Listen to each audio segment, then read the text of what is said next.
Hello दोस्तों, आज हम बात करेंगे दुनिया की सबसे बड़ी स्वयंसेवी संस्थान आरएसएस राष्ट्रीय स्वयंसेवक संघ के बारे में। कोई कहता है कि ये सिर्फ हिंदुओं का संघ है, तो कोई कहता है कि ये मुसलमान के खिलाफ है, और कुछ तो ये भी कहते हैं कि ये भारत के खिलाफ है।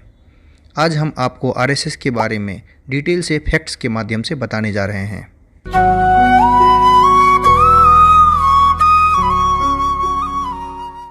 राष्ट्रीय स्वयंसेवक संघ जो कि 2025 तक 100 साल का पूरा हो जाएगा। इसकी स्थापना 1925 में डॉक्टर केशव वलीराम हेडगेवार ने दशहरे के दिन की थी। आरएसएस का मुख्यालय नागपुर, महाराष्ट्र में है। आरएसएस के सरसंचालक मोहन भागवत जी हैं।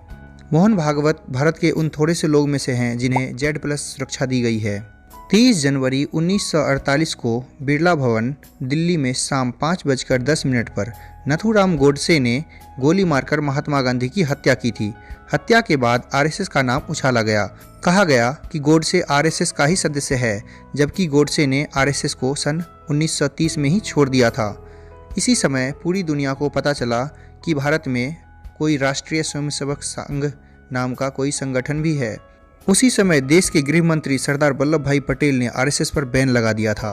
नेहरू चाहते थे कि आरएसएस को हमेशा के लिए बैन कर दिया जाए, लेकिन सबूतों के अभाव के कारण सरदार वल्लभ भाई पटेल ने ऐसा करने से मना कर दिया और जुलाई 1949 को आरएसएस से बैन हटा लिया गया। आरएसएस की पहली शाखा में सिर्फ 5 लोग शामिल हुए थे, लेकिन आज देश भर में आरएसएस की 60,000 से ज़्यादा शाखाएं हैं और एक शाखा में लगभग 100 स्वयंसेवक हैं। आज के समय में आरएसएस दुनिया का सबसे बड़ा संस्थान है। आरएसएस में महिलाएं नहीं हैं क्योंकि ये अलाउड नहीं है। महिलाओं के लिए राष्ट्रीय सेविका समिति है। राष्ट्रीय स्वयंसेवक संघ और राष्ट्रीय सेविका समिति दोनों अलग अलग हैं, लेकिन दोनों एक विचार के हैं। कई लोगों को यह गलतफहमी हो जाती है कि सेविका समिति भी आरएसएस का ही भाग है, लेकिन ऐसा नहीं है। आरएसएस की क्लास शाखा के रूप में लगती है। सुबह लगने वाली शाखा को प्रभात शाखा कहते हैं, शाम को लगने वाली शाखा को शाम शाखा कहते हैं, सप्ताह में 1 या 2 बार लगने वाली शाखा को मिलन शाखा कहते हैं, महीने में 1 या 2 बार मिलने वाले शाखा को संघ मंडली कहते हैं। आरएसएस की शाखाओं में शाखा के अंत में एक प्रार्थना गाई जाती है, नमस्ते सदा वत्सले मातृभूमि। यह संघ के स्थापना की 15 साल बाद गाई जाने लगी। इससे पहले एक श्लोक मराठी में और एक श्लोक हिंदी में गाया जाता था। आरएसएस देश के लिए काम करता है, लेकिन इस पर आरोप भी लगते रहे हैं। आरएसएस ने 1962 में भारत चीन के युद्ध में सरकार को पूरा साथ दिया था। इसी से खुश होकर नेहरू ने 1963 की गणतंत्र दिवस के परेड में आरएसएस को भी शामिल होने का न्योता दिया था। आरएसएस बाढ़ और प्राकृतिक आपदा आदि में भी देश विदेश के लिए काम करता रहा है। आरएसएस के सदस्य किसी भी पद पर चले जाएं, ज़्यादातर काम खुद से ही करते हैं, जैसे कपड़ा धोना, भोजन बनाना आदि, और अपने से बड़े पदाधिकारी के प्रति बहुत ही आज्ञाकारी होते हैं। आरएसएस के प्रचारक को संघ के लिए काम करते समय अविवाहित रहना होता है, और दूसरे होते हैं संघ के विस्तारक, जो गृहस्थ जीवन में रहकर ही संघ के किशोरों को जोड़ने का काम करते हैं।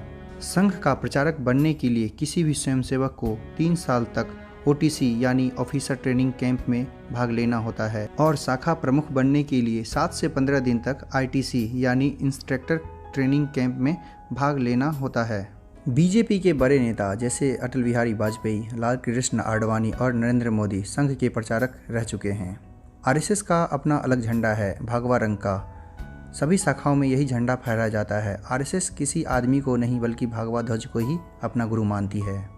आरएसएस की ड्रेस काली टोपी, सफ़ेद शर्ट, कपड़े में की बेल्ट, खाकी निक्कर, चमड़े के जूते। अब खाकी निक्कर की जगह पूरी पैंट कर दी गई है। राष्ट्रीय स्वयंसेवक संघ सिर्फ भारत में ही नहीं बल्कि दुनिया के 40 देशों में है। विदेश में संघ की पहली शाखा मोम्बास, केन्या में लगी थी।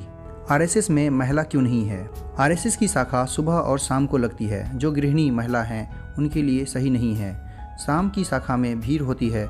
यहाँ बहुत से ऐसे गेम खेले जाते हैं जिसमें फिजिकली एक्टिविटी होती है, जैसे एक दूसरे को धक्का देना, टांगे के बीच से निकलना, कबड्डी खेलते समय एक दूसरे पर गिरना। यही 2 कारण हैं महिलाओं को राष्ट्रीय स्वयंसेवक संघ में न होने की। जय हिंद। अगर आपको हमारी यह वीडियो अच्छी लगी हो तो इसे शेयर करें और हमारे चैनल को सब्सक्राइब करना ना भूलें। धन्यवाद।